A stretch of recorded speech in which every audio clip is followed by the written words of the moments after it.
Sometimes the most challenging phase in our life gets us face to face with our purpose.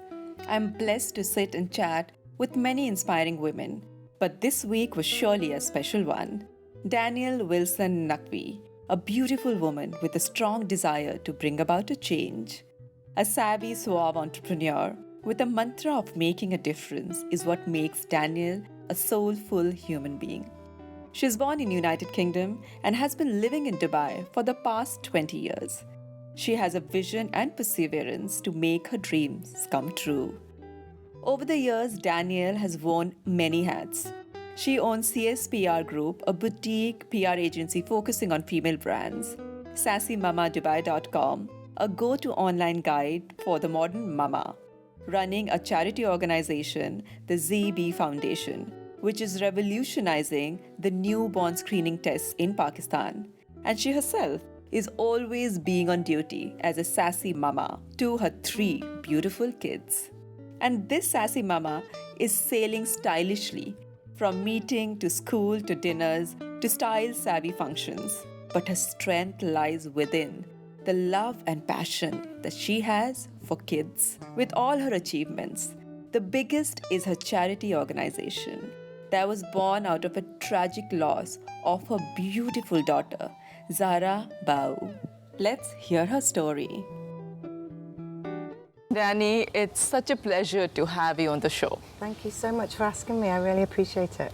The ZB Foundation. I really want my viewers to know more about it. And why? Because I want them to know how they can contribute and help you achieve what you're planning to achieve.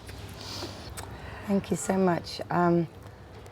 I think I should start at the beginning.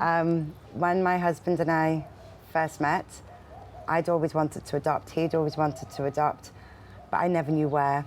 He's Pakistani, and he said, it has to be from Pakistan. That's perfect. So 5 years later, we were married, and then we started the journey to become adopted parents. We did all the paperwork by Hague standard to become legally adopted parents. And then we did everything we can, looking and trying to find a baby in Pakistan. A year of waiting, and we finally got a call that a baby had been born. So we went to the hospital. She wasn't even an hour old. The minute I held her, she kind of closed the heart, that gap that I'd had to long be a parent, long be a mother and to have a baby. And we fell in love with her. So we took her to hospital, we had all the tests and everything came back negative. She was fine. She was taking her milk well, everything seemed perfect.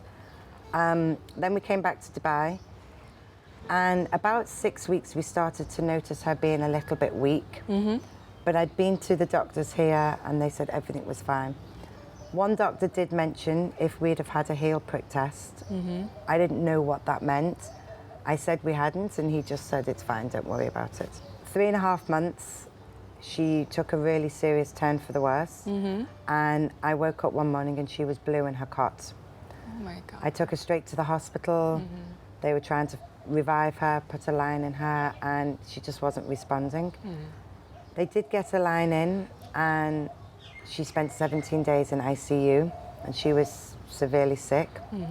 What had been happening is her internal organs had all been failing, but nobody knew why. So then we went to Tawam Hospital in Al Ain, and we had a specialist help us who was a metabolic disorder specialist. Okay. And we found out that she had a form of metabolic disorder, which ended up being glutaric acidemia type 2.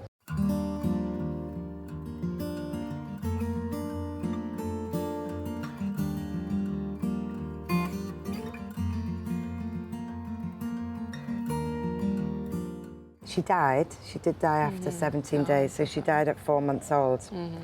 And through research, I found out that if she'd have had a newborn screening test, otherwise known as a heel prick test, we would have known there was something wrong with her. And you could have treated. We could have treated her with medicine, with diet, but we didn't because we weren't aware of this. So that took me into finding and researching more about newborn screening. and I found that this test is available all over the world. Every country, once a baby is born, has a newborn screening test. And Pakistan is one of the only countries in the world that does not provide this test. Oh my God. And I found that there's a company called Perkin Elmer. And Perkin Elmer are the company that provide or design these machines that do the testing. So they're based in Finland, so through contacts and emailing them, I got hold of them and explained to them what I wanted to do in Pakistan. And they'd been trying to get into Pakistan for a long time. Oh, really? But because nobody offered these screening tests, they couldn't do it. They couldn't get it. We were struggling to get the machine into Pakistan simply because the cost of the machine, we had to pay port and import duties. And that was going to take all the money that we had received through funding.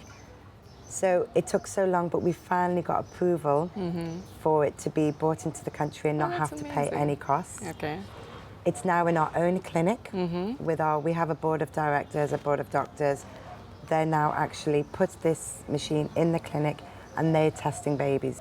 The heel prick test works by within 72 hours of a baby being born, you just heel prick, give them a little prick on the back of their heel, and then that blood sample goes to the laboratory. Okay. And that sample can test up to 40 diseases. Oh, wow. In Pakistan, we're only testing for about 5, just because of the manpower and the next step if a baby has been the results of positive.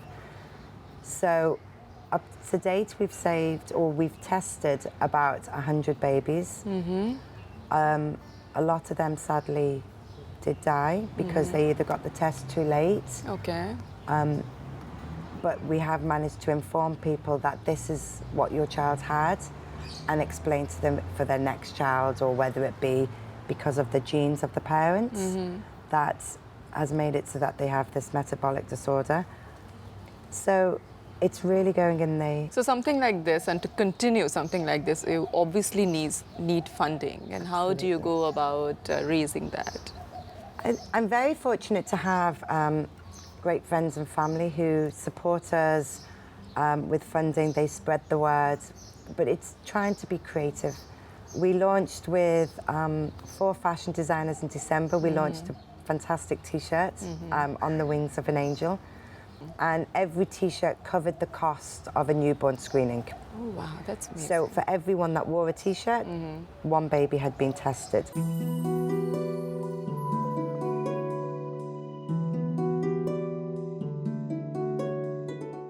The minute your baby has this test, it tests for X amount of diseases that you will know whether to treat them by medication or diet.